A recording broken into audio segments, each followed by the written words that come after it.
Hello guys, meron naman akong katanungan na sasagutin. Sasagutin ko ay sa katanungan ni Ma'am.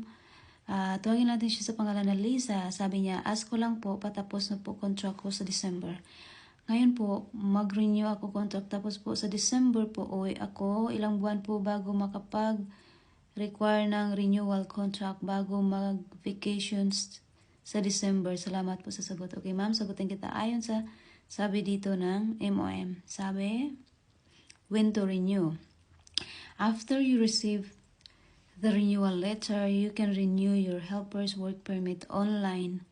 You should receive the letter from MOM about 8 weeks before the work permit expires. Pag 8 weeks, mga 2 months siguro yan, no? Tapos, who can renew? Sino pwede mag-renew? Pwede si employer, sponsor, or authorized employment agency. Pero nung ako nandiyan sa Singapore, ako lang po yung pinaparenew ng aking employer. Tapos, how much it cost? Magkano? $35 per renewal. Well, okay. Tapos, how long it takes?